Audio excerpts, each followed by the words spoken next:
Shalom, selamat pagi keluarga besar Happy Soul Family. Pagi ini sebelum kita mendengarkan renungan, mari kita berdoa. Bapa, kami bersyukur buat pagi hari ini, buat waktu yang Tuhan kasih sama kami. Sebentar kami mau mendengarkan renungan, biar ini boleh menjadi satu hal rema dalam hidup kami. Dalam nama Tuhan Yesus, kami berdoa mengucap syukur. Haleluya, amin. Pagi hari ini, renungan saya beri judul Melihat Keajaiban Tuhan. Saya akan membawa renungan ini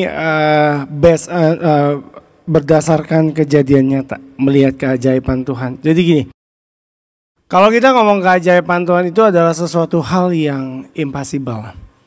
Jadi kejadiannya ini adalah pas pencurahan Roh Kudus minggu pertama, hari Minggu pertama ibadah di situ.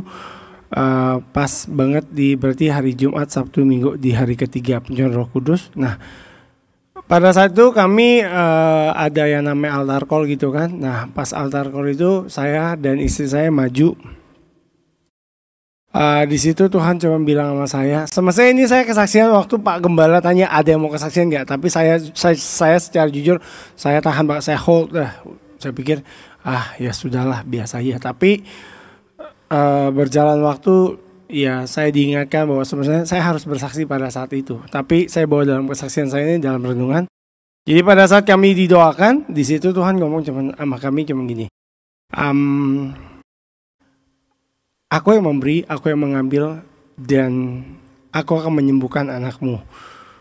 Di saat itu saya sama istri, saya cuma bilang, yes Tuhan. Singkat cerita, ketika selesai berdoa, duduk. Awalnya adalah Viani itu dari tahun lalu dia ada kena sakit. Saya berpikir sakitnya ini biasa karena ketidakpengetahuan saya. Jadi saya berpikir bahwa sakitnya biasa. Dan tahun lalu dia udah kena penyakit itu, dan tahun ini dia kena juga. Sampai akhirnya saya bertanya waktu setelah dia masuk rumah sakit seminggu dan dia harus check up setiap seminggu sekali. Saya tanya tuh sama dokternya, dok, sebenarnya sakitnya ini parah gak sih? Nah, nama sakitnya ada pneumonia. Jadi pneumonia itu ada sesuatu hal di dalam ada kayak apa ya namanya, something di dalam paru-paru gitu loh. Jadi kayak ada reak atau apa yang menempel. Dan saya berpikir itu tadinya biasa aja gitu loh. Jadi nggak worry banget. Tapi ketika dokternya jelasin bahwa itu kalau dibiarkan itu akan membuat nggak baik di antara jantung sama paru-parunya dia. Banyak hal yang bisa terjadi. Dan yang lebih parahnya adalah kalau pneumonia tidak ditangani dengan baik, itu akan lari ke saraf kepala. Dan itu tidak sedikit yang menyebabkan death, kematian gitu kan. Nah, di sini waktu saya dapatkan pesan Tuhan itu, saya percaya aja, iya Tuhan yang janji, saya cuma pegang yes, udah.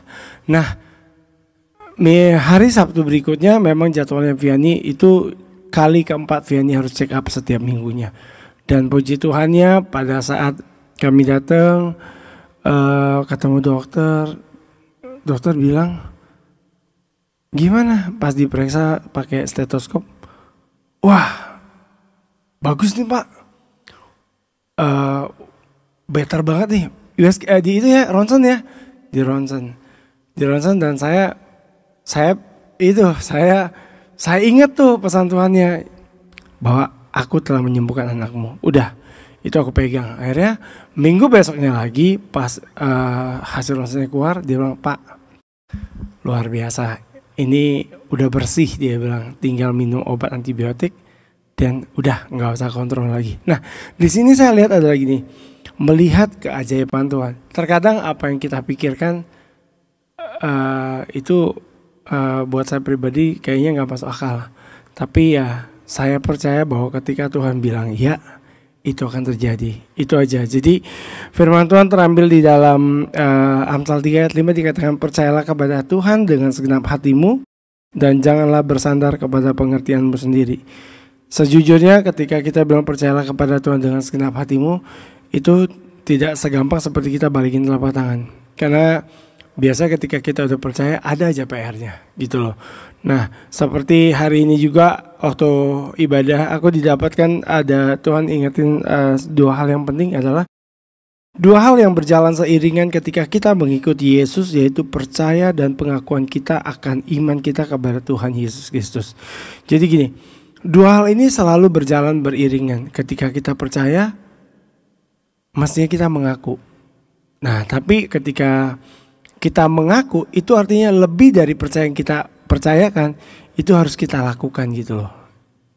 Nanti Bapak Ibu ulang lagi perkataan saya. Jadi intinya gini, percaya dan pengakuan itu berjalan seiringan. Jadi nggak mungkin kita percaya tapi kita nggak ngaku sama Tuhan, nggak ngaku bahwa Tuhan itu juru selamat gitu loh. Intinya bahwa ketika kita melihat keajaiban yang Tuhan kasih, cukup percaya dan kita mengaku bahwa Tuhan itu adalah sumber segala sesuatunya. Terima kasih. Mari kita berdoa. Kami bersyukur Tuhan, biarlah renungan hari ini boleh menjadi rema dan kami boleh menjadi pelaku firman. Terima kasih. Dalam nama Tuhan Yesus kami berdoa dan kami ucap syukur. Haleluya. Amin. Shalom, Tuhan Yesus memberkati.